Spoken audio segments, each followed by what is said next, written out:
Bonjour et bienvenue au Salon des maires 2025. Je suis Vincent Bechtel, fondateur de la société Sinalagma, et avec Emmanuel Parache et Laurent Husson, respectivement des sociétés Biocenis et The Climate Company, nous avons décidé d'organiser une table ronde sur la thématique de la biodiversité et de la résilience des territoires. Nous sommes 3 acteurs engagés dans l'adaptation au changement climatique sur toute la chaîne de valeur, du diagnostic aux différentes solutions. Et cette table ronde est l'occasion justement de mettre en évidence les différents acteurs avec des cas concrets, des exemples concrets et mesurables sur toute la chaîne de la biodiversité et de la résilience des territoires. Et pour animer cette table ronde, j'ai le plaisir de laisser la main à Emmanuel Parache, fondatrice de Biocenis. Merci beaucoup Vincent, merci, bonjour à tous. Donc aujourd'hui on accueille 3 invités avec lesquels nous allons échanger sur ce sujet-là. Nous avons donc à ma gauche, tout le monde est à ma gauche, Marine Cara qui est directrice de l'innovation et du développement durable chez Action, dans le groupe Action Logement. Jean-Michel Maurer, maire de la ville de Trilleport, et Mathilde Mézano, qui est en charge du programme Territoire engagé pour la nature au sein de l'Office français biodiversité. Donc on va commencer avec vous, Mathilde. Donc Mathilde, vous faites partie de l'Office français pour la biodiversité. Donc comme je le disais, en charge de ce programme Territoire engagé pour la nature, est-ce que vous pourriez nous donner quelques chiffres clés sur la biodiversité pour démarrer, et puis nous expliquer le rôle de l'Office français biodiversité dans le soutien des villes, et pourquoi aussi finalement la ville c'est un bon échelon. Bonjour, merci. Oh, ça y est, cette fois-ci, je m'entends. Ok. Alors, pour commencer, peut-être effectivement quelques chiffres. Vous n'êtes pas sans savoir que la situation, elle est urgente. La biodiversité, elle se dégrade partout en France et dans le monde. Ça, c'est l'IPBES qui nous le redit. L'IPBES, c'est l'équivalent du GIEC pour la biodiversité. Un chiffre français, parce qu'on ne va pas parler des ours polaires et compagnie, 20% seulement des habitats naturels en France sont en bonne santé. Donc voilà, le chiffre il est assez parlant je pense. Les scientifiques nous le rappellent, mais la société civile aussi, elle est bel et bien consciente de l'urgence à agir, et on a un autre chiffre intéressant, 86% des Français estiment que leur quotidien et leur avenir dépendent de la biodiversité. Alors face à cela, bien sûr, l'État agit et accompagne les différents acteurs. L'Office français de la biodiversité, entre autres. L'Office français de la biodiversité, c'est un établissement d'État qui rassemble 3000 agents dans toute la France, 4 antennes nationales, Paris, Brest, Montpellier, Cayenne, des directions régionales aussi, des délégations territoriales. Vous l'avez compris, nous sommes sur tout le territoire. 3000 agents qui agissent sur plusieurs plans. On dit qu'on a 5 grandes missions. Ouais, j'ai besoin de mes antichaises quand même. 5 grandes missions pour la biodiversité. La première, c'est la préservation et la protection de la biodiversité. C'est la police de l'environnement qui est là pour faire respecter le code de l'environnement finalement. Il y a la connaissance et l'expertise. Je vais essayer de faire simple, mais c'est les observatoires finalement. Comment évolue la biodiversité en France dans sa qualité, dans sa quantité, voilà, la diversité des espèces, l'état des habitats naturels dont je parlais tout à l'heure. La troisième mission, c'est la gestion et l'aide à la gestion des espaces protégés. Voilà, on a beaucoup d'espaces protégés en France, de différents types aussi. L'OFB en gère en partie, et puis surtout est là pour les accompagner, encore une fois, les gestionnaires, et les collectivités en font partie d'ailleurs. La quatrième mission, c'est l'appui aux politiques publiques. Et enfin, et c'est surtout pour ça que je suis là aujourd'hui, c'est la mobilisation de la société. Alors la société, c'est le grand public, ce sont les scolaires, ce sont les professionnels, les entreprises et les collectivités. Et ça passe par tout un tas de choses. Commençons par une offre de formation assez diverse et variée. Des centres de ressources, on en a 9 en tout et pour tout, agroécologie, captage, trame verte et bleue, j'en passe et des meilleurs, désolé pour tous les collègues que j'oublie. Et puis des programmes d'action et d'accompagnement.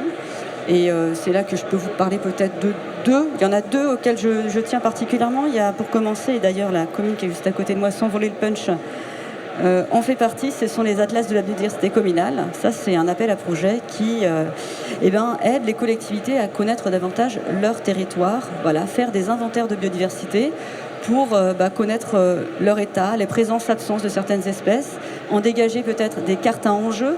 Et ça, c'est important parce que les cartes, on peut s'amuser à les superposer et en faire des outils d'aide à décision pour, par exemple, la révision de votre PLU. L'autre volet intéressant des atlas de la biodiversité communale, je vais y arriver, c'est l'implication des citoyens, parce que c'est important de les faire avec les citoyens, ces inventaires-là aussi, de leur partager les résultats. Ça, c'est le premier outil, et je pense que dans un monde idéal des collectivités, il faudrait commencer par ça, connaître son territoire et pourquoi pas faire un atlas de la biodiversité communale. Le deuxième outil dont je voulais vous parler, c'est Territoire engagé pour la nature, qui est un programme tout à fait volontaire, là encore à destination des collectivités.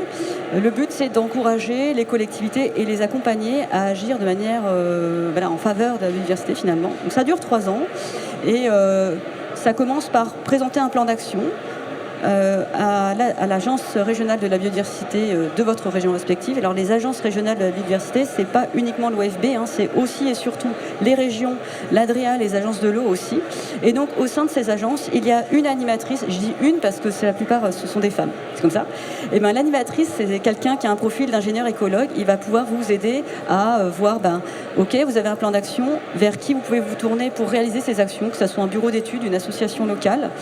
Elle vous aide aussi à chercher des financements parce que contrairement aux ABC où il y a un financement, il y a une subvention d'antenne, désolé je pars dans mes acronymes, il n'y a pas de subvention mais voilà, on vous aide à aller chercher des aides, il y en a plein au niveau régional, au niveau des bassins, etc. Les territoires engagés pour la nature, ce sont et surtout des collectivités donc, qui s'engagent et qui forment une communauté. Cette communauté, elle est amenée à se rencontrer à un niveau régional encore une fois pour vous rappeler que vous n'êtes pas seul, que c'est important aussi de s'inspirer les uns des autres. Et écoutez, je vais finir là-dessus. Et puis pour la nature, vu que j'ai vu que le temps déroulait, on y reviendra bientôt, j'imagine. Voilà. Ok, très bien, merci beaucoup. Alors justement, peut-être on peut illustrer ça avec une collectivité. Donc Jean-Michel Morer, vous êtes maire de Trilleport. Trilleport, c'est une commune de Seine-et-Marne, un petit peu plus de 5000 habitants. Vous êtes aussi vice-président de l'association des petites villes de France. Très engagé dans les sujets biodiversité, vous êtes territoire engagé pour la nature, apicité, j'en passe. Donc justement, comment vous avez décidé de vous engager, qu'est-ce que ça vous a, comment vous prenez ce sujet de la biodiversité pour peut-être améliorer la résilience de votre commune? Est-ce que vous pouvez nous expliquer pourquoi cet engagement de votre ville? Alors je vais essayer d'être très synthétique parce que c'est en fait suite à un diagnostic territorial qu'on a fait, c'est-à-dire que globalement Trilleport, donc petite commune périurbaine de Seine-et-Marne, en 2005, il y a la loi SRU qui est votée en 2000, les émeutes urbaines en 2005, et l'État dit maintenant les petites communes, il faut construire. Et donc globalement avec un objectif qui était de 20% de logements sociaux et qui voulait dire aussi réfléchir sur son projet de développement. Donc il fallait grandir en fait. Et ça nous a amené à, plutôt qu'aller très vite, ce que voulait l'État, on a pris le temps. C'est-à-dire qu'on a essayé de faire un vrai diagnostic territorial, mais avec les vrais enjeux. Alors ville périurbaine, mais ville près de l'agriculture. Et 80% du territoire de la ville, c'est les champs. Et c'est surtout la forêt avec un magnifique massif forestier, la forêt domaniale de Monceau. Et également derrière, par rapport à cela, il y a aussi des bords de Marne magnifiques. Donc un écosystème naturel à préserver absolument.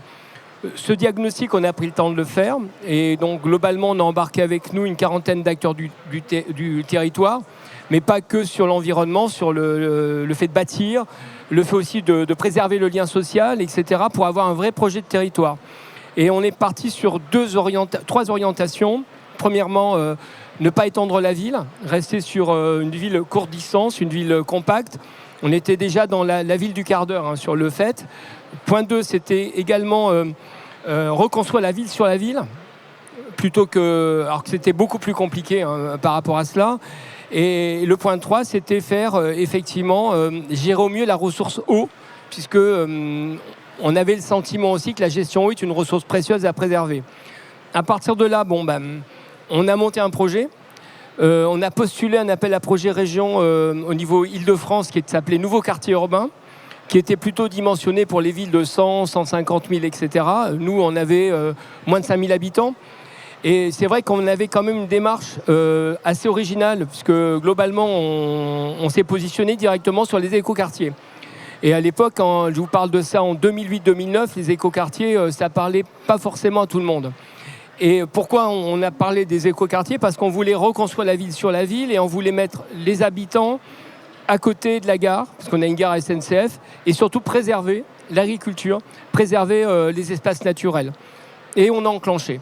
Et donc à partir de là, bien évidemment, on a une vision, nous, de la biodiversité, de la nature en ville qui est globale. C'est-à-dire, globalement, et c'est un peu Bruno Latour qui le dit, c'est que l'écologie, c'est pas que la nature. C'est aussi les gens qui vivent. Et c'est important d'avoir cette démarche globale par rapport à cela. Et en cela, la démarche écoquartier est intéressante et pertinente. Pas dans le greenwashing, pas dans le green tech, mais par contre, le fait d'avoir une performance globale du territoire qui économise non seulement les gaz à effet de serre, qui permet d'avoir une ville compacte, donc des mobilités douces, mais qui permet surtout d'avoir un projet social, une mixité sociale avec des services, etc. Parce qu'il ne faut jamais oublier qu'il faut une acceptabilité, mais une désirabilité de ville. Et cette exigence, c'est ce qui amène le fait qu'on fait comprendre aux habitants que c'est une vraie opportunité, une vraie chance d'avoir cet espace naturel, quitte après à le réintégrer dans la ville. Et c'est en ce sens qu'on a embrayé, puisque globalement, pour faire simple, on a été lauréat du nouveau quartier urbain, ce qui est le plus petit lauréat de la démarche. L'écoquartier, donc ensuite, il a été lauréat de l'appel à projet national en 2016 et lauréat aussi de notre appel à projet régional Nouveau quartier innovant. On a été le seul de Seine-et-Marne pendant quelques temps, justement sur ces piliers-là. Et naturellement, mais comme d'accord, on est passé au territoire engagé par la nature. D'accord, merci beaucoup. Marine Cara, donc vous êtes directrice de l'innovation et du développement durable du groupe Action Logement. Groupe Action Logement, plus de 2 millions de logements, j'ai pris quelques notes. Mais ce n'est pas que le logement non plus, ni la construction. Donc est-ce que vous pourriez peut-être nous rappeler le rôle du bailleur social, son interaction avec les villes, et puis moi j'aimerais bien savoir, est-ce que vous avez de plus en plus de demandes de villes concernant la prise en compte de la biodiversité et comment vous vous adaptez à ces demandes-là? Très bien. Alors c'est vrai que le groupe Action Logement, nous on est sur le territoire hexagonal et également ultramarin. Donc on a un lien fort avec tous les territoires, les collectivités. On est ici au Salon des maires des collectivités locales. Donc oui, on est des acteurs de la ville résiliente en tant que bailleurs sociaux, parce que la ville résiliente, elle se construit avec l'ensemble des acteurs, comme le disait Monsieur le maire, et on en fait partie. On est un des premiers acteurs à la fois concilier la dimension urbaine, la dimension sociale, la dimension écologique, environnementale, et effectivement dans un partenariat avec des acteurs locaux. Donc de plus en plus, on s'inscrit dans un urbanisme réglementaire, alors qui est l'urbanisme réglementaire intègre de plus en plus les sujets environnementaux. Donc ça s'impose à nous, la trame verte, la trame bleue, la trame marron. On a ces enjeux-là, mais on a aussi, comme Monsieur le maire en parlait, des collectivités qui vont au-delà, qui sont plus exigeantes et qui nous attendent sur des engagements et des ambitions très fortes sur ces sujets à la fois de biodiversité, de résilience, d'adaptation au changement climatique, de gestion de l'eau. On prend notre part évidemment et le groupe Action Logement est très engagé sur ces sujets depuis longtemps. On a une stratégie RSE qui maintenant est largement diffusée au sein de nos filiales, de l'ensemble de nos filiales, sur lesquelles certaines d'ailleurs vont encore plus loin que les engagements qu'on a fixés comme un socle commun. Et on est vraiment très attentif à répondre à cette demande de résilience, dans cet objectif d'être un partenaire de cette ville résiliente, mais aussi pour répondre à la demande sociale, puisque nos locataires, et vous le disiez très bien, nos locataires, les habitants des quartiers, sont de plus en plus en attente d'espaces qui leur apportent ce confort de vie, cet agrément, d'un cadre de vie vert. Alors, post-Covid, c'est vrai qu'on avait très fortement cette exigence-là, mais ça perdure et c'est très bien. Il y a un Français sur deux qui est un peu loin d'un espace vert, comme le rappelait Madame, et on se rend compte qu'on a vraiment besoin de nous travailler sur cette dimension aussi sociale qui crée à la fois de la qualité de vie, qui a un bénéfice en termes de bien-être, et donc ça c'est extrêmement important. Un bénéfice également en termes de cohésion sociale. Nous on crée pas que des bâtiments en fait, effectivement vous le disiez, c'est des bâtiments mais avec une vie augmentée, une qualité de vie qui est pour nous essentielle, et cette qualité de vie ça passe par la cohésion sociale et donc la vie à l'échelle du quartier, à l'échelle de la ville, et donc on est vraiment dans cette attention-là. Et puis au-delà de ce sujet d'être un partenaire de la ville résiliente et puis un partenaire aussi du cadre de vie et d'offrir les meilleures conditions d'habitat à nos habitants, on est aussi dans cette cette ambition de contribuer à une transition écologique qui soit la plus résiliente possible. Donc, dans toute notre stratégie en fait de patrimoniale et notre stratégie de gestion, on est très attentif à réduire notre impact environnemental. Alors sur les sujets climat, bien entendu, sur l'atténuation et l'adaptation au changement climatique, également sur le sujet de la biodiversité, comment on arrive à être résilient sur ce sujet-là, et puis à contribuer à avoir une biodiversité vivante, à revivifier aussi nos quartiers et à réduire notre impact sur toute la chaîne en réalité de valeur du bâtiment. Donc que ce soit dans la phase de construction comme vous le disiez, la phase de gestion et puis l'ensemble de notre travail avec tous les métiers de notre groupe. On est un groupe aux 100 métiers qui sont engagés dans cette dynamique-là. Vous parliez d'un socle commun, ça veut dire que vous avez défini pour tout le groupe une sorte d'action à minima ou de curseur à minima que vous appliquez systématiquement dans toutes les constructions, réhabilitations. Comment Exactement. Alors, on a fixé un premier socle, en fait, en se fondant sur les expériences de nos filiales, parce que nos filiales immobilières sont déjà très engagées, et on en parlait avec Monsieur le maire.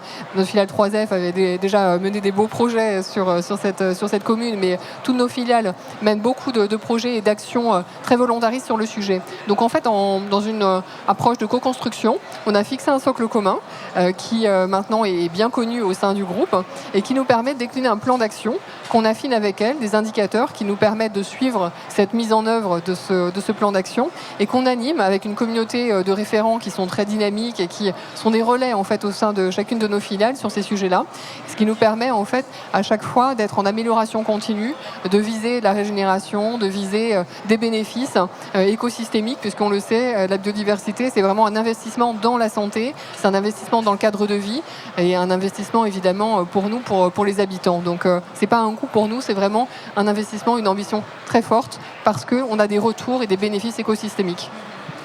Du coup, j'aimerais bien, là peut-être avec vous, Jean-Michel Maurer, regarder les actions qui sont, puisque là on se rapproche, on parle de santé, on parle de bien-être, on parle, voilà, donc on se rend compte que ça agit sur beaucoup de secteurs. Comment vous, au niveau des actions, quelles sont les actions que vous mettez en œuvre? Alors, vous en mettez beaucoup. Donc peut-être on va en choisir que quelques-unes. Des actions un peu marquantes qui pourraient illustrer cet engagement sur votre territoire. Je vais prendre deux exemples. D'abord, il faut être opposition aussi aux injonctions de l'État. Ce que je veux dire, et c'est un peu paradoxal, et après je vais venir au biosourcé. C'est-à-dire que globalement, à un moment donné, quand vous êtes en retard sur des tendances sociétales de fond, vous avez tendance à appuyer sur le curseur à demander au maire d'aller vite et de faire beaucoup de logements sans se rendre compte de ce que c'est un logement. C'est-à-dire qu'un logement, c'est pas simplement une boîte qu'on entasse, c'est des externalités positives, c'est du stationnement quand on a une voiture, c'est des espaces publics, c'est des infrastructures. Et donc déjà, premier point, c'est pouvoir, à un moment donné, avoir non pas s'opposer, mais composer en indiquant que la quantité ne suffit pas, il faut du qualitatif. Et déjà, là, on a des fois une alliance objective avec des bailleurs qui doivent gérer un patrimoine sur 30, 40 ans et qui ont tout intérêt à avoir ces externalités positives. C'est important. Par contre, vous avez des fois des bailleurs qui sont dans le one-shot. Et ça, c'est compliqué. Mais ce que je veux dire, je commence par ça, parce que c'est ce qui m'a permis de rechercher la qualité. L'exigence dans la négo avec l'État, notamment, lui disant on n'est pas là que pour faire du chiffre. Il faut aussi que et c'est pas le fait de pas construire, ça c'est pas vrai. Et les faits prouvent que l'écoquartier, on va sortir 390 logements, ça a pris plus de temps. Mais derrière, il y a aussi une démarche qualitative, mais qu'on doit aussi, à un moment donné, pas imposer, mais mettre sur la table. Après, effectivement, le marquant, c'est avoir contribué à l'essor d'une filière de matériaux biosourcés locales, économie circulaire, le chanvre. On l'avait identifié dès le début de l'écoquartier en 2008 parce que c'est une ressource qui n'abîme pas la ressource eau, qui consomme peu d'eau et qui avait un potentiel intéressant sur un axe de travail qu'on n'a pas retenu. Par contre, on est resté en contact. C'est l'intérêt d'avoir un diagnostic territorial de fond et transversal à 360. Et petit à petit, on a suivi leur développement. Et à un moment donné, le chanvre est devenu une belle opportunité pour construire. D'abord pour isoler Et donc, on a isolé le vieux bâti avec le chanvre filière locale, produit localement, à 13,5 km de Trilleport. Et ensuite, carrément, pour construire. Et on a eu 2 premières nationales au niveau de l'écoquartier. Une, d'ailleurs, qui nous a valu aussi de chamailler un peu avec le CSTB pour leur dire que le biosourcé, c'est pas peccato et c'est une piste d'avenir. Et donc, un collectif de 3 étages avec du béton de chanvre projeté, avec le bailleur Foyer et moi. Et d'ailleurs, on a inauguré, il n'y a pas eu d'inauguration parce que la période est peu propice aux inaugurations, mais on a une belle opération de 34 logements dans lequel l'Action Logement qui a été livrée en bord de Marne, magnifique, les plus beaux logements de Trilleport, c'est du logement social, et c'est en chanvre projetée. Et on a été encore plus loin, c'est-à-dire qu'on s'est positionné sur le hors-site en chanvre, avec des murs, avec une entreprise locale, 13,5 km, c'est Wallup Préfa. Et on a fait, au niveau de la collectivité, on a fait un équipement, centre de loisirs, réfectoire scolaire de 1000 m², 100% hors site, avec toute l'enceinte extérieure en mur Préfa, Wallup, donc local, avec des agriculteurs de Trilleport qui cultivent et qui produisent du chanvre. Donc en fait, on est vraiment sur l'économie circulaire totale. Et je crois que cet essor de la filière chanvre, c'est peut-être l'apport principal de Trilleport dans la démarche des écoquartiers. C'est-à-dire qu'on peut faire du biosourcé, mais pas du biosourcé qui vient d'ailleurs, du biosourcé local. Et du biosourcé qui ne répond pas simplement au « je bâtis mieux », mais qui répond aussi « je cultive mieux ». Et je préserve la ressource eau. Et le chanvre, c'est un peu comme le cochon. Il y a plein de choses à faire, y compris sur les tableaux de bord, sur le textile, et y compris sur l'alimentaire. Donc on voit l'importance d'avoir ce diagnostic de fond, mais pas ce diagnostic à un moment T. Suivre aussi les évolutions du territoire, les tendances par rapport à ça. Je pense qu'effectivement, la filière chanvre, c'est quand même le trait caractéristique de l'écoquartier, y compris d'ailleurs sur les projets à venir. On ne sera pas forcément sur le chanvre directement, mais sur toujours du 100% hors site, avec I3F et puis effectivement par rapport à ça, mais plutôt sur le bois. Mais il y a vraiment une démarche exigeante sur le biosourcé, mais attention, le biosourcé local. D'accord. Donc là, on a bien compris le circuit court, le local. On a parlé construction.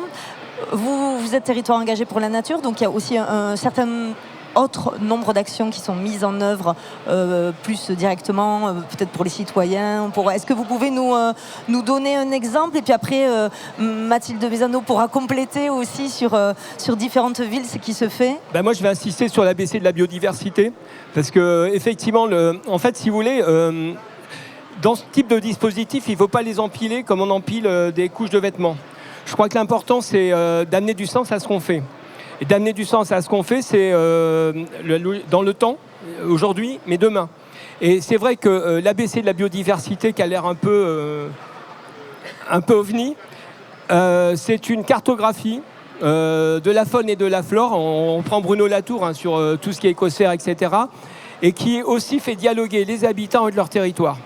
Alors après, bien évidemment, il ne faut pas que ça reste simplement un document pour caler les armoires, mais c'est une vraie réflexion stratégique. Et on peut aussi, grâce à un ABC de la biodiversité, enrichir totalement le diagnostic environnemental des PLU. C'est-à-dire que ça, c'est important. C'était très souvent, nous, on ne l'avait pas zappé quand on a fait le PLU. On avait vraiment capitalisé beaucoup. Et là, le travail qu'on avait fait sur l'écoquartier nous avait servi.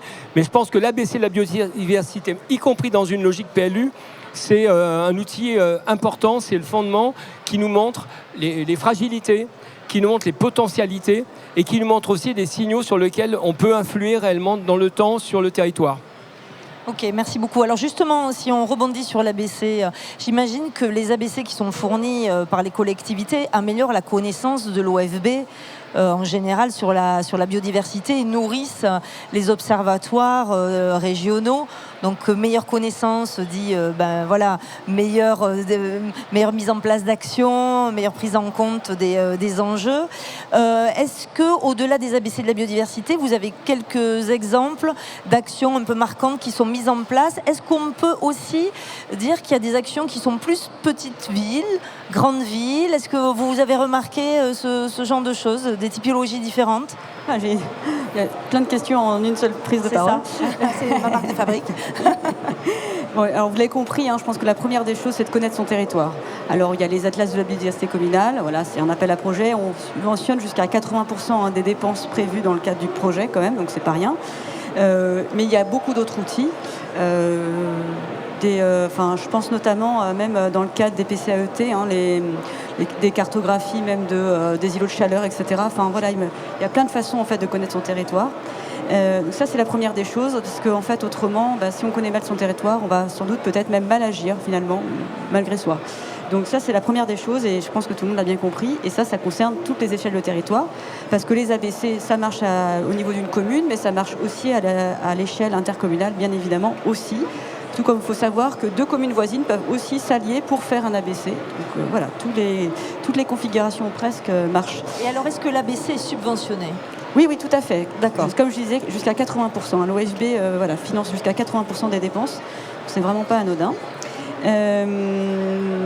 Ça, c'est la première des étapes, je pense. La deuxième des étapes pour agir en faveur de la biodiversité, s'il fallait un peu prioriser les actions, c'est de préserver l'existant, tout simplement. Il est déjà là, ça coûte rien, ou presque.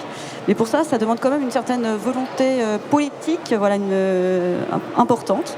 Vous en avez déjà parlé vous-même, et on voulait préserver nos espaces agricoles et nos espaces naturels, donc on a décidé de construire sur la ville, et ça je pense que c'est vraiment la première des choses. Alors il y a les outils réglementaires et d'urbanisme pour ça. Vous êtes parti sur un écoquartier. Moi je pense à une autre commune, on parlait des différentes échelles, je pense à une toute petite commune de Grand Est, il y avait Mutterscholz. Alors pour ceux qui connaissent un peu, c'est un peu la championne dans ce cadre, puisque eux, pareil, le préfet vient, évolution démographique, il faut créer une trentaine de logements.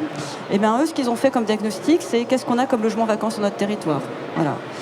Bon il y en a un certain nombre. Et bien ils sont allés à la rencontre de ces propriétaires et ils leur ont proposé, avec le CAIE, de les accompagner pour peut-être reconfigurer le logement, pour le rendre plus attractif, travailler aussi sur l'efficacité énergétique aussi de leurs bâtiments, pour pouvoir les remettre sur le marché de la location, voire de la vente. Et c'est ainsi qu'ils ont comme ça libéré une trentaine de logements. Donc là, il n'y a pas eu de création d'un nouveau quartier résidentiel ou quoi. C'était simplement sur l'existant, en centre-bourg. Ça a été aussi l'occasion de valoriser le patrimoine, cette fois-ci bâti, puisque c'était imaginez-vous, ces belles bâtisses alsaciennes qui étaient en train de s'abîmer. Et en fait, ça, c'est aussi agir pour la biodiversité, puisque plutôt que de faire de l'étalement urbain, en fait, on a reconstruit la ville sur la ville. Donc ça, c'est Mutterscholz. Et puis, sur d'autres échelles, je dirais, par exemple, l'intercommunauté de Pleine Commune, qui travaille aussi sur son PLUI, qui est assez intéressante aussi en termes d'exemples à partager. La troisième des actions, ce serait de restaurer la nature. Elle est là, mais pas en très très bon état. Ça passe sur, par exemple, la replantation de haies ou bien la restauration de cours d'eau. Et là, encore une fois, Rennes, actuellement, on a un chantier pharaonique de découverture de la Vilaine. Alors ça, c'est un énorme projet. Et puis, en même temps, Rennes, c'est aussi une très très grande ville, 225 000 habitants. J'ai les chiffres sous les yeux.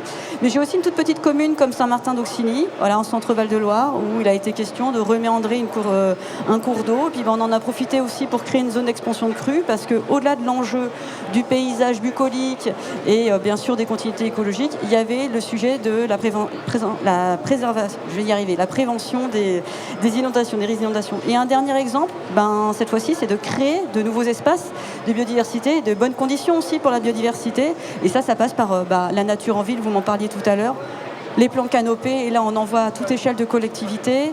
Les cours oasis, c'est quoi ? C'est le fait de désimperméabiliser des cours d'école. Et donc là aussi, ça permet de reconnecter aussi à la nature dès le plus jeune âge.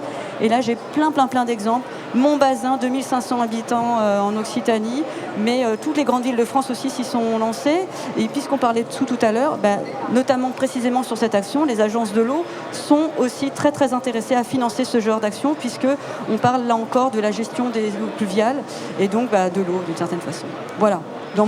J'en ai plein des panels, parce qu'on est 750 collectivités territoires engagées pour la nature, donc je peux y passer des journées si vous voulez. D'accord, mais merci beaucoup, c'est très intéressant de voir les échelles aussi des actions et ce qui est possible de faire. Vous parliez restauration, tout à l'heure Marine, vous parliez de régénération aussi. Donc je reviens vers vous, on parle éco-quartier. Est-ce que vous pourriez nous dire comment, peut-être nous donner quelques exemples de comment vous agissez, peut-être sur différentes régions aussi, en lien avec les villes et pour on va dire le bien-être des habitants au niveau du groupe?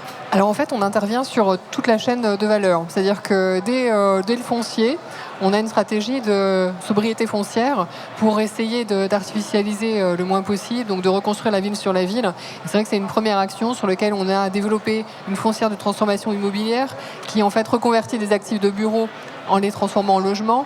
Donc on a cette vigilance sur les différentes dents creuses aussi pour essayer de densifier, de travailler sur la réalité territoriale, le génie du lieu et de densifier. Donc préserver déjà ce foncier et faire un diagnostic pour voir effectivement ce qui est déjà là, ce qu'on peut préserver, ce qu'on peut essayer de composer avec cette réalité vivante. Ensuite, il y a le choix quand on est en construction, ce que je vais illustrer par la construction et par la rénovation, la réhabilitation, parce que nous, on a quand même un stock qui est déjà construit, même si on est vraiment sur une production qui est avec un engagement fort de 40 000 logements par an, mais en réalité, le stock est là. Donc, comment on peut développer en fait le travail sur les matériaux qu'on choisit, donc des matériaux qui sont biosourcés. Donc, on a parlé de filières locales et on est vraiment engagé, un acteur de développement des filières locales. Donc, on préserve ces savoir-faire aussi, ces ressources. Donc on a travaillé sur le chanvre, on a travaillé sur les matériaux de bois, sur d'autres types de matériaux. On est sur la bois paille également, on a une très belle action. Donc nos filiales, par des actions coordonnées, s'engagent pour développer des volumes et permettre en fait le soutien de ces filières locales. Donc on intègre donc ces matériaux biosourcés et géosourcés dans nos process de construction, de réhabilitation. On a aussi une action sur la préservation des ressources avec un développement d'action d'économie circulaire. Donc c'est vrai qu'on est très engagé sur ce développement-là et donc réduire notre impact sur la ressource. Ensuite, on a aussi toute la phase de gestion d'exploitation. On est attentif à réduire notre impact. Alors on a parlé tout à l'heure de fauche tardive, on a parlé de la façon dont on peut vraiment sélectionner les bonnes espèces en fonction des apports hydriques pour qu'elles soient adaptées au contexte territorial. Et effectivement, on est sur des territoires très différents entre l'Hexagone, nos territoires ultramarins qui ont des problématiques différentes, d'où le recours en fait à des spécialistes, à des écologues, à des bureaux d'études qui nous accompagnent sur les sujets pour qu'on soit le plus attentif et le plus pertinent possible dans cette sélection-là. Et puis, il ne faut pas négliger aussi, mais j'illustrerai un peu plus précisément, il ne faut pas négliger l'accompagnement de nos métiers, de l'ensemble de nos métiers. Donc, c'est vraiment une stratégie qui doit embarquer tous les métiers, que ce soit la maîtrise d'ouvrage, la gestion locative, les métiers de proximité. Parce que la qualité de service, ça passe aussi par le fait qu'on a expliqué à un locataire que la fauche tardive, ça a des bénéfices écosystémiques et c'est pas juste de la négligence, c'est vraiment au contraire un choix stratégique, un choix conscient pour faire revenir cette nature en ville. Donc il faut qu'on ait l'ensemble de nos collaborateurs qui puissent comprendre le sens et le restituer à nos locataires pour créer ensemble cette conviction et cet engagement et que les infrastructures qu'on propose, la biodiversité et l'impact soient compris et soient vraiment des bénéfices, des agréments pour l'ensemble de nos locataires. Et donc je vais revenir dans cette chaîne de valeur, donc vous l'avez compris, du foncier jusqu'à l'exploitation, jusqu'à la gestion, sur deux exemples précis qui sont un exemple dans le neuf. Donc là on est sur le sud-ouest, Domo France, une filiale qui est très engagée sur le sud-ouest, qui a construit un programme dans le nouveau quartier Euratlantique, une opération d'intérêt national, un programme d'une centaine de logements avec un très fort investissement, donc c'est un programme Greenside, sur la biodiversité, une préservation des espèces, une plantation très, très forte dans ce quartier-là, donc un apport sur la végétation, un toit végétalisé. Et donc on est vraiment dans un engagement très fort sur une opération neuve qui trouve à la fois une réponse à des engagements de la collectivité, la métropole sur ce territoire, mais qui va même au-delà et qui apporte des éléments de confort à la fois aux locataires et aux accédants. Et puis un autre exemple, et là on est sur Angers, un exemple de réhabilitation. Donc ça s'appelle La Picotière et c'est à Angers, c'est porté par notre filiale Podélia. Donc là on est sur un travail de réhabilitation, donc une opération exemplaire en matière de résilience, donc sur le climat, sur l'adaptation, mais également un diagnostic très fin des espèces qui sont présentes, et notamment des espèces préservées. Alors là on a une mésange, on a un rouge-queue, on a des espèces d'oiseaux qui sont particulièrement préservées et sur lesquelles on a vraiment travaillé pour développer des nichoirs artificiels, pour même décaler les phases de chantier pour permettre d'éviter les périodes de nidification. Et donc on construit vraiment avec l'ensemble des spécialistes le plan le plus résilient possible pour préserver la nature, pour l'expliquer et pour que chacun trouve sa place, qu'on puisse restituer et donc régénérer, donner encore plus de force à cette nature en expliquant aussi à nos locataires toutes les démarches qu'on est en train de mettre en place. Donc tout ça pour illustrer le fait qu'on peut le faire en construction neuve, on peut le faire en réhabilitation, on peut le faire en métropole et en hexagone. J'ai aussi à l'esprit une opération particulièrement exemplaire en Guyane sur laquelle on est en train de travailler. Alors la Guyane, ça paraît assez naturel, on se dit qu'il y a une biodiversité très, très forte, mais en vérité, comment justement on l'intègre et dans quelle mesure on arrive à en faire un programme qui soit bénéfique pour l'environnement, mais également bien construit pour nos locataires et qui apporte les agréments pour l'ensemble, pour le cadre de vie. Voilà, donc en quelques mots, illustrer vraiment cette diversité d'engagement et le fait que dans ces 7 engagements de notre stratégie, on les illustre dans toute la chaîne de valeur, sur tout le territoire et avec l'ensemble de nos métiers. D'accord, merci beaucoup. Vous parliez du fauchage tardif et des problématiques qu'il pouvait y avoir en termes de communication, de sensibilisation des habitants, des usagers. Est-ce que vous-même, dans votre ville, donc j'imagine qu'à Trillport, vous faites du fauchage tardif, j'imagine. Voilà. Est-ce que vous avez des remarques, vous, des habitants par rapport à ce sujet, ou est-ce que vous avez anticipé en mettant en place des campagnes de sensibilisation pour qu'ils comprennent bien, en fait? Alors, déjà, premier point, je pense que l'acceptabilité, c'est pas une injure. Il faut rendre les projets acceptables. La décision souvent de l'État qui nous met devant le fait accompli en disant il n'y a qu'à faire, il faut savoir dire non et surtout prendre les mesures, pas non pour non, mais prendre le temps d'expliquer. Et moi, je sais que globalement, à un moment donné, vous savez, quand vous êtes élu, il y a ce qu'on appelle les élections municipales. Soit on est élu, soit on n'est pas élu. Et je peux vous dire qu'à l'époque, défendre un projet d'écoquartier en 2008, défendre la mixité sociale en 2008, quand on ne fait pas de médiation amont, il y a peu de chances qu'on soit élu. Parce que, en fait, ce que je disais, ce n'était pas populaire. On va reconstruire la ville sur la ville. Le fait de ne pas construire ailleurs, tout le monde était d'accord, mais des gens me disaient, mais il n'y a qu'à pas construire de logement social. L'écoquartier, c'est un projet de dingue, c'est un fou. Parce qu'il y avait quand même un problème de réponse qui correspondait à ce qu'il fallait faire au niveau du territoire, mais qui, dans l'inconscient collectif d'une petite ville de 3500, 5000 habitants de la grande couronne francilienne, dès qu'on parlait d'urbanistes, ça faisait peur à tout le monde, c'est les grands ensembles. Et donc, ce que je veux dire par là, c'est que la médiation, c'est pas faire de la pédagogie. La pédagogie, ça peut être condescendant. La médiation, c'est... Je discute avec les gens, mais il y a du grain à moudre. C'est-à-dire que dans la discussion et dans la co-construction qu'amène la médiation, il y a forcément des compromis. Alors, je ne vais pas dire que tout est beau. Simplement, coup sur coup, il y a eu 2 élections que j'ai pu remporter avec des projets aussi délirants que faire de la mixité sociale, que la ville du quart d'heure, que reconstruire la ville sur la ville, et des logements pour tous. Alors après, bien évidemment, il faut discuter avec le bailleur, avec l'État, en disant on construit du logement, mais c'est aussi pour nos habitants, et pas que pour les gens qui viennent d'ailleurs, parce que c'est aussi un sujet, parce que ça fait partie de l'acceptabilité. Et quand on dit à l'État, par exemple, on ne peut pas aller aussi vite parce que ça ne passera pas, l'État n'est pas content. Mais à un moment donné, qu'est-ce qui compte ? On ne peut pas rattraper en 2-3 ans, 20 ans, 30 ans de laisser faire, etc. Une ville, ça se construit aussi à partir des contraintes. Et les contraintes du logement, c'est il faut que j'ai des mobilités. Quand il n'y a pas la mobilité qu'on a à Paris ou dans la région parisienne proche, il faut que j'ai ma voiture. Et stationner ma voiture, et donc ça fait partie de la médiation. Après, sur la fauche tardive, bien sûr, ma ville est sale. Oui, ça pousse. Le cimetière, par exemple, le cimetière, zéro phyto au cimetière, c'est un enjeu. Donc ça veut dire que nous, on l'a réglé comment ? On a végétalisé toutes les allées. Et c'est bien plus simple. Mais c'est vrai que c'est aussi, à un moment donné, pour embarquer mes services techniques, on a mis une ruche pédagogique, donc de 3 mètres en bois, et on l'a installée au service technique, près de mes jardiniers qui mettaient du phyto. Petit à petit, ils n'ont plus mis de phyto, ils ont démarché comme ça, et chaque année, on produit le miel de Trillport par les élèves de chaque école. Et non, mais ce que je veux dire par là, ça fait partie du dialogue. C'est pas de la pédagogie. Il faut arrêter avec ces termes-là. Non, c'est du dialogue, c'est de la co-construction. Alors après, la co-construction, c'est carte sur table. Là, je peux pas négocier. Il faut faire ça. Mais on va voir comment on le rend acceptable. Et je pense que le rôle d'un maire aujourd'hui, de plus en plus, c'est de réconcilier la société, les intérêts particuliers avec l'intérêt général.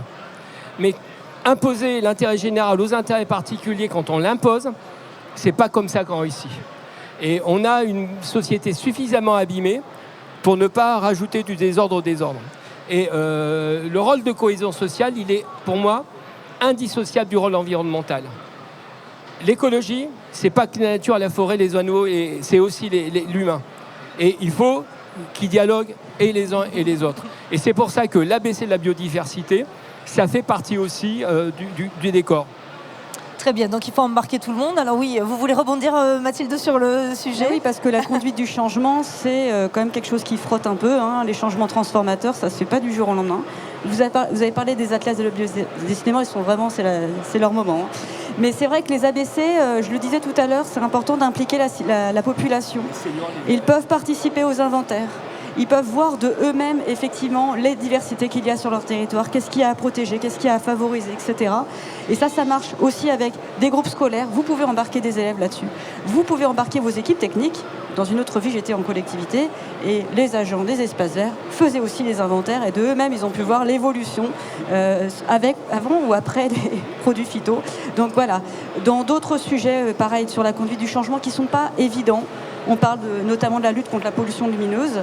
Alors dans l'idée, tout le monde est d'accord pour avoir un beau ciel étoilé et d'éteindre les lumières, mais en fin de compte, dans la pratique, c'est pas aussi évident non plus. Et il y a des communes notamment qui ont fait des marches nocturnes avec leurs habitants, quartier par quartier, pour se dire ok, ce point lumineux-là, on peut l'éteindre, etc., etc. C'est comme ça que ça marche. Et ça marche avec les usagers, que ça soit les concitoyens, mais les agents aussi des services publics, bien évidemment. Parce que c'est aussi eux au quotidien qui doivent revoir leurs pratiques.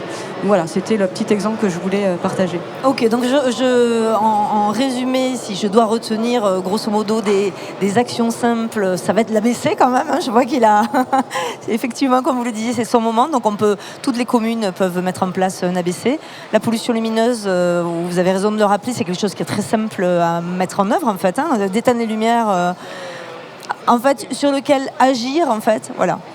Mais en tout cas, c'est pas quelque chose qui est coûteux. Et au contraire, on fait des économies en diminuant les éclairages. On a parlé donc solutions fondées sur la nature aussi, puisque la ville doit s'adapter au changement climatique. La biodiversité, la nature, peu importe le nom qu'on lui donne, enfin en tout cas un rôle important et les solutions fondées sur la nature sont importantes et sont poussées.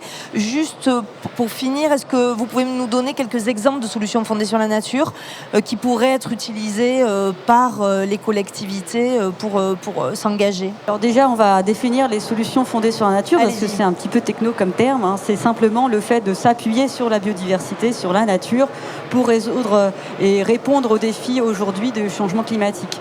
Alors le changement climatique, il a différents aussi impacts sur notre quotidien, sur notre environnement. On parle bien sûr de l'élévation des températures, bien évidemment, et donc des îlots de chaleur que l'on peut observer en centre-ville, mais ça touche tous les territoires. Et je parlais tout à l'heure de la carte thermique, là c'est très intéressant. Moi, quand j'aime ça, j'ai une petite histoire sympa d'un maire qui demande une carte thermique sur sa commune, et il y avait un gros point rouge au milieu, c'était la cour de récréation de l'école maternelle. Donc on est passé par désimperméabiliser le sol de cette cour de récréation. Pas partout, parce qu'il y avait des endroits où il fallait rester sur du bitume pour des histoires d'accès, etc. Donc, encore une fois, là, tout ça, on s'adapte, bien sûr, à son territoire. Ça a été aussi l'occasion de parler aux élèves et aux équipes pédagogiques de ce qu'ils voulaient faire de leur cours de récréation. Là, on revient encore avec l'aspect usager. Et les gamins, ils voulaient plus d'un terrain de foot, ils voulaient pouvoir s'asseoir à l'ombre pour discuter. D'autres vouloir des parcours de motricité. Enfin, voilà, donc résorber les îlots de chaleur, je parle des cours d'école, mais vous avez parlé de l'arbre. Alors l'arbre seul, par contre, ça ne va pas suffire, parce qu'il est vivant, l'arbre. Donc il a besoin d'un sol, il a besoin de différentes strates aussi pour vivre et recréer ce microclimat voilà, pour créer de la fraîcheur au-delà de juste de l'ombre. Donc voilà, la ville par exemple de Grenoble est assez illustrée sur son plan canopé pour ça. Donc remettre de l'arbre. Donc ça c'est les isols de chaleur. Il y a les risques d'inondation, j'en ai parlé tout à l'heure. Reméandrer les cours d'eau. Alors reméandrer, ça veut dire quoi? Laisser les cours d'eau lézarder, laisser les retrouver leur lit en fin de compte naturel pour qu'ils puissent déborder quand il y a des crues. Et aussi réduire le flux parce qu'une ligne droite, ça crée des flux énormes et c'est ça qui est vraiment dévastateur. Donc les reméandrer, recréer des zones d'expansion de crues. En plus, ça donne des petites zones humides vachement sympas. Bon, voilà. Donc ça, c'est les risques d'inondation. Il y a le risque de submersion. Alors là, c'est quoi? C'est plutôt sur les zones littorales, bien sûr. Il y a des communes qui testent des choses comme simplement mettre des zones en défend. Alors la mise en défense, c'est quoi? C'est en fait empêcher l'accès. Alors là, ça demande beaucoup de communication parce que d'un coup, d'un seul, on dit aux gens, là, vous pouvez plus y aller parce que si vous passez là, vous allez piétiner la dune, vous allez empêcher la végétation de repousser et donc c'est cette végétation qui maintient la dune. Donc la mise en défense, ça marche bien. Puis en plus de ça, ça permet aussi de laisser des zones de quiétude pour les oiseaux aussi, nicheurs. Qu'est-ce que j'oublie? Donc, le risque de submersion, il y a les risques gravitaires. En fait, il y a pas mal de solutions. Et pour ça, je vous encourage à aller sur le centre de ressources, justement sur l'action climatique, c'est-à-dire sur les changements climatiques, qui s'appelle le CRAC. C'est pas moi qui ai inventé le nom, mais au moins on s'en souvient. Voilà. Ok, merci beaucoup. Ce que je vous propose, merci beaucoup à tous les trois. On arrive au terme de notre échange. On va prendre quelques questions, s'il y en a. Je crois, Vincent, que tu en avais une. Donc, je vais te passer mon micro. Merci beaucoup pour votre intervention et vos éclairages. On voit effectivement bien les interactions qu'il peut y avoir entre différents acteurs et je pense que ça nécessite aussi un peu de volonté de le faire. On a parlé sans nommer le mot, mais de démocratie d'une certaine manière. Et je pense que c'est important dans les temps qu'on est en train de vivre. Moi j'ai une question parce que quand même on parle donc cette table ronde c'est sur la biodiversité et la résilience des territoires. Mais alors comment mesure-t-on l'impact de nos actions? Est-ce qu'on a des indicateurs? Est-ce qu'on va compter le nombre de papillons?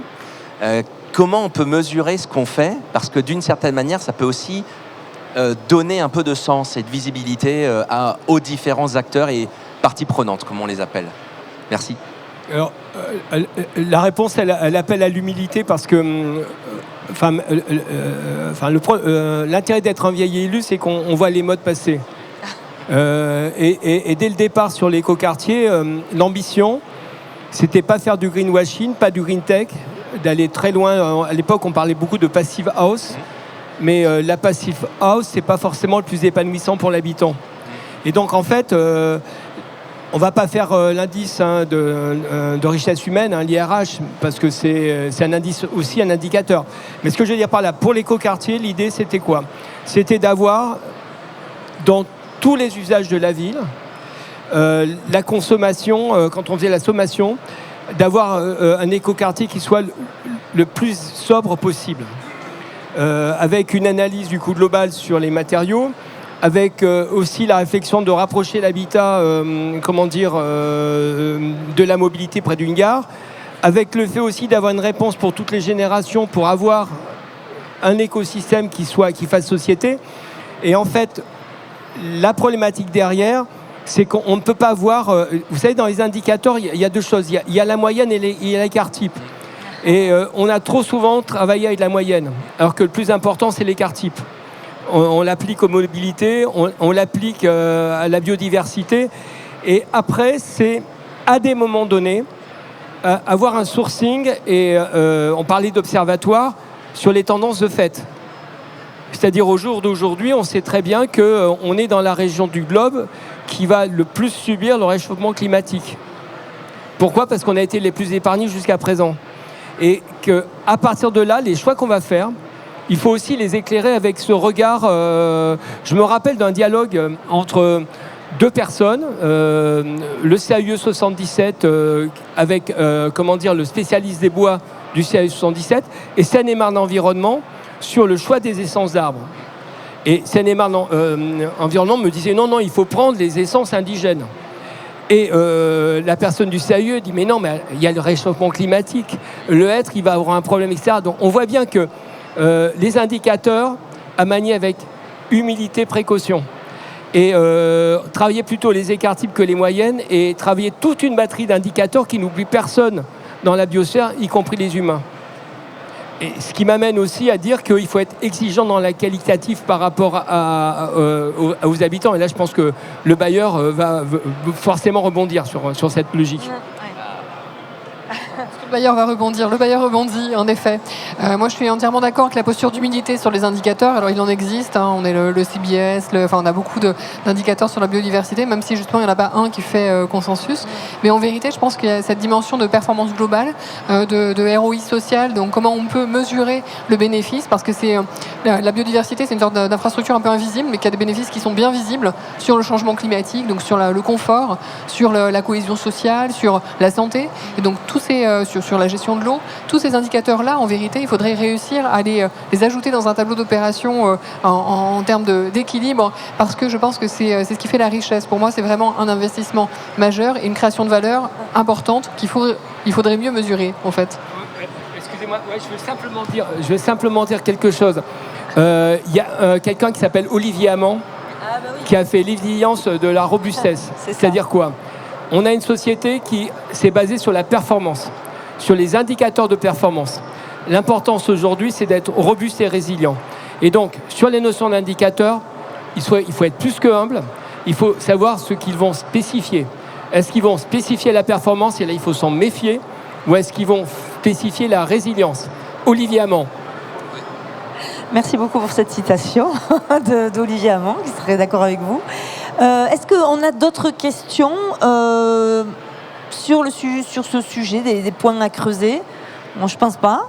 J'en vois pas en tout cas. Ça veut dire sans doute qu'on a fait bien le tour du sujet, même si c'est un sujet qui est passionnant. Merci, un grand merci vraiment de vous être prêté au jeu et d'être venu témoigner. Et puis je vous souhaite une très belle journée, un très beau salon des mers. Merci beaucoup. Au revoir.